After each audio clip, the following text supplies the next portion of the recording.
Besnikëria është fortesa e madhështisë. Kjo thënie e bukur e Imam Aliut thekson rëndësinë e besnikërisë dhe rolin e saj në ruajtjen dhe mbrojtjen e integritetit dhe nderit të njeriut. Le të zbërthejmë më thellë fjalët e kësaj thënie për të kuptuar thelbin e saj. Për të kuptuar më mirë rëndësinë e besnikërisë si fortesa e madhështisë, do t'i referohemi Kuranit. Allahu thekson rëndësinë e besnikërisë dhe të qenit i besueshëm në disa ajete.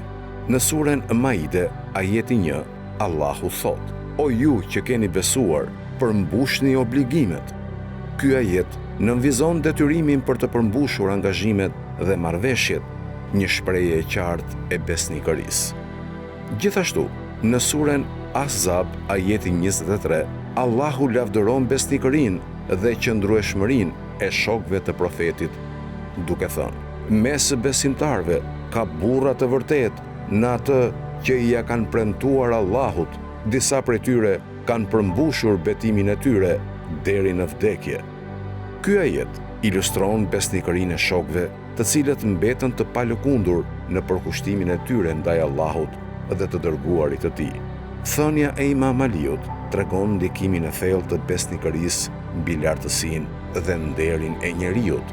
Besnikëria vepron si një mburoj që mbron reputacionin, nderin dhe integritetin e tij. Kur një person qëndron besnik ndaj parimeve, vlerave dhe angazhimeve të tij, ai fiton respektin dhe besimin e të tjerëve. Kjo nga ana tjetër e ngre statusin dhe lartësinë e tij në sytë e komunitetit. Për më tepër, besnikëria krijon marrëdhënie të forta dhe të qëndrueshme. Kur individët janë besnik ndaj njëri tjetrit, ata ndërtojnë një bazë besimi që forcon lidhjen mes tyre.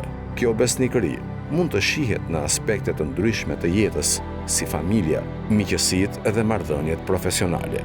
Kur individët mbeten besnik ndaj të dashurve të tyre, krijohet një atmosferë dashurie, mbështetje dhe uniteti, e cila kontribon në lartësinë dhe mirëqenien e tyre. Nga ana tjetër, mungesa e besnikërisë mund të çojë në shkatërrimin e reputacionit dhe nderit të një individi. Kur njerëzit nuk përmbushin angazhimet ose tradhtojnë besimin e të tjerëve, ata humbasin respektin dhe besimin e të tjerëve. Kjo mund të ketë pasoja të rënda, si në nivel profesional, ashtu edhe shoqëror.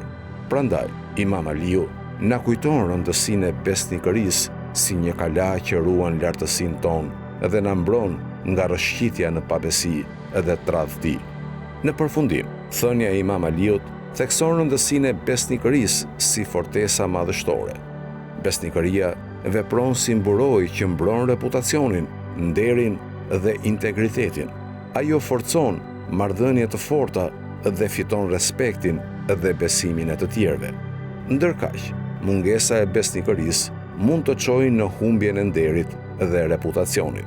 Prandaj, muslimanët inkurajohen të ruajnë virtytin e besnikërisë në të gjitha aspektet e jetës së tyre, pasi ajo kontribon në mirëqenien dhe suksesin e tyre të përgjithshëm. Allahu le të na udhëzojë të jemi besnik dhe të qëndrojmë të palëkundur në angazhimet tona dhe të na bekojë me lartësi dhe nder në këtë botë dhe në jetën e përjetme.